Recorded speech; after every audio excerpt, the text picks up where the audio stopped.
Narcissist, Ensnared. Episode 11. Wynne walked into his house and placed the 2 bags of food shopping on one of the kitchen worktops.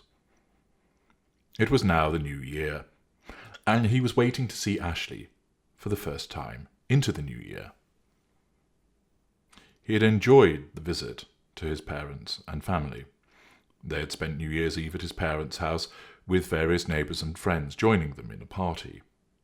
He hadn't seen a number of the neighbours, who hadn't changed since he had lived there as a child, for some time, and it was entertaining as they recalled fondly tales of his childhood and some of the antics that he had got up to. He had been pleased to spend time talking to his sister and his brothers, and their families also. It had been a very warm and enjoyable occasion. He had also been pleased to learn that Ashleigh had reached her brothers without difficulty, and she was enjoying seeing him, her sister-in-law, and her niece and nephew. Partway through the evening, just as the party at his parents' was livening up, he had received a further flurry of text messages from Ashleigh. "My brother is cooking a curry for us all. I will have to get the recipe for us. Kiss, kiss, kiss. Not much to drink here, though. He's being tight with the champagne. Kiss, kiss, kiss. I have told him everything about what has happened.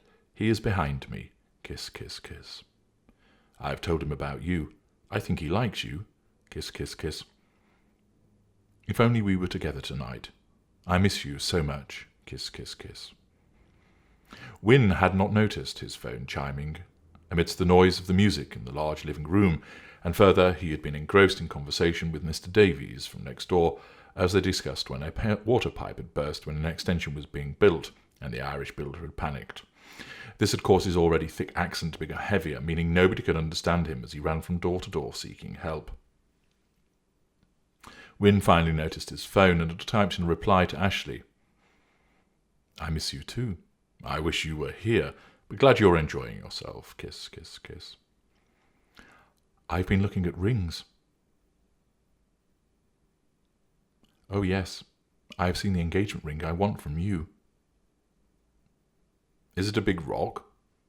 "Pretty big, but you can afford it." "You'll have to show me." "I will." "Then again, how do you know I haven't already seen one that I like?" "OMG, have you?" "Maybe." "I love it. Where is it from?" "That would be telling." "Tell me. I want to look it up and see what it's worth."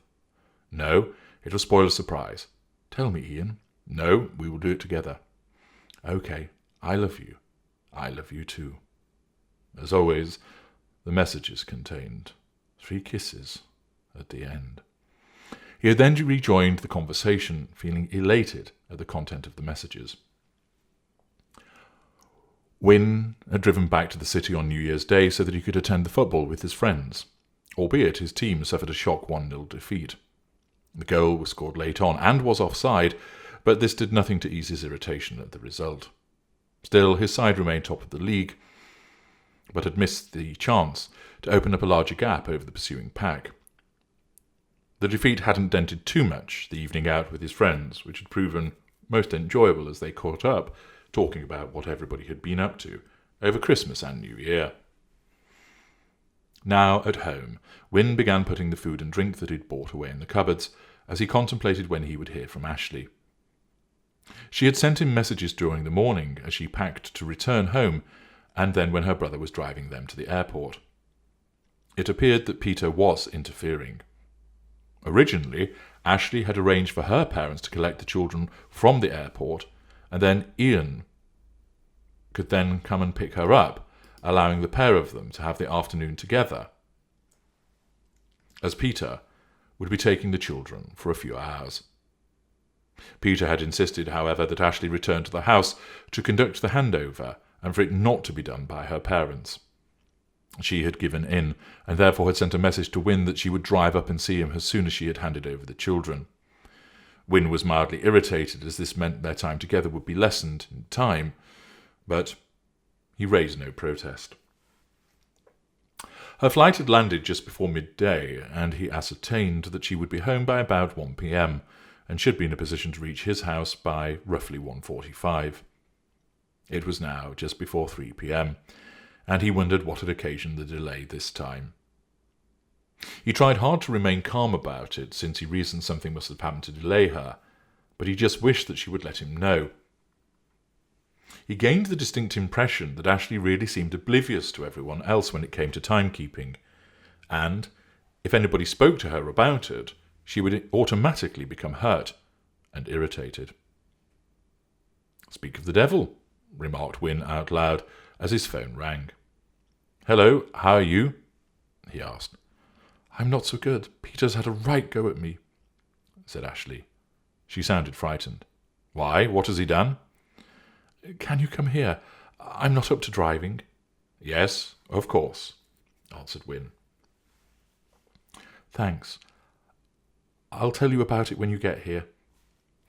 Don't come to the house. Just pull up in the car park at the bridle path." "Yes, sure. See you soon."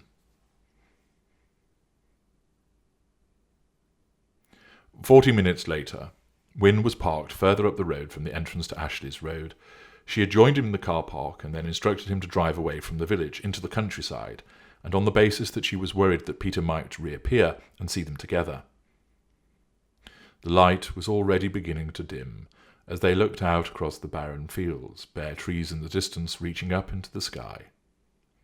Ashleigh had been shaking when she got into his car, and she was now leant across the centre of his vehicle, his arms cradling her, as she tried to bury herself deep within him.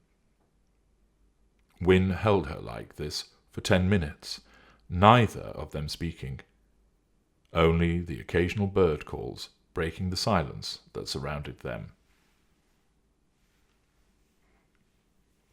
Eventually, Ashleigh sat up, and giving Wynne an anxious look, she began to talk. "I had just got back, and my parents had left when he turned up. I had not even got into the house. I could tell from the moment he arrived that he was looking for a fight. I know what he's like," she said, twisting the ring on her left index finger. "He marched straight into the house and into the kitchen. I followed him, and he snatched up the cheap phone that you got me when the iPhone was damaged and started waving it at me, demanding to know where it had come from. It was obvious that he had been in the house whilst I had been away. I put that phone away in a drawer after the iPhone dried out and started working again. He had been looking around and found it, and moved it onto the island in the kitchen." "What did you do?" asked Wynne. "I told him the truth, well, as near as damn it. I explained that I'd dropped the iPhone in the bath, that I'd gone and got a cheap replacement whilst it dried out, and then I'd put it away when the iPhone started working again." "What did he say to that?" "He said he didn't believe me. He said that I was obviously using a spare phone to conduct my affair with you. I said that was nonsense, as otherwise he would have found it earlier. He didn't accept that, and started ranting and raving. He then said that your number was in the phone." "Was it? Hell, what about the text messages?" "No, I'd removed the SIM card so he couldn't see them, but when I first inserted it, the directory obviously copied into the phone memory, so he was able to access it. He saw your number there." "Has he tried to call you?" "No, nothing." "What about withheld numbers?" "No, none." "Good. I thought he might start harassing you. He said that I had told him it was over between you and me, and that if that was the case, then what was your number doing in the spare phone? If I had bought it after you, and I'd split up." "I can see his logic there, even though I don't like to agree with him," said Wynne. "I said I'd left it on the iPhone and it just transferred across." "Did he believe you?" "No." "Well, in a strange kind of way, it doesn't matter. The truth of the matter is that we are seeing one another, and he's going to have to find out eventually." "Yes, I suppose." "So what happened then?" "Oh, he said that I'd ruined his life, that I'd caused him so much stress that he was now signed off from work because of it." "Is that true?" "I don't know. It's partially his business anyway, so he can really do as he pleases, can't he?" "I guess so." "He then started to get right up in my face and pushing me. The children were frightened, and I told him to leave, but he wouldn't do so. He's just a fucking bully." commented Wynne. He said my life had gone down the toilet. In what way? He said that I'd had to move jobs. See, he doesn't even understand that Combank is a better move for me. He thinks it's worse. That shows how much attention he pays to my career. He asked me if I was really sure that you were divorced. What does he mean by that? I don't know, but he's clearly been trying to do some snooping about you. I wonder if he searched for me on the internet. You know how you can try to find an address. He might see me registered at the former matrimonial home with the ex-wife and thinks that we're still together, suggested Wynne. I'm still registered there as I own the house. Yes, that might be it. He then just went on and on at me. In the end, I came outside and told him to go and take the children for the afternoon. He raised his hand to hit me, and I fell to the floor in shock. Good God, he's a thug, seethed Wynne. Ashleigh raised her hand to her head and rubbed at her brow. I can't deal with him like this, Ian. Sarah goes away tomorrow.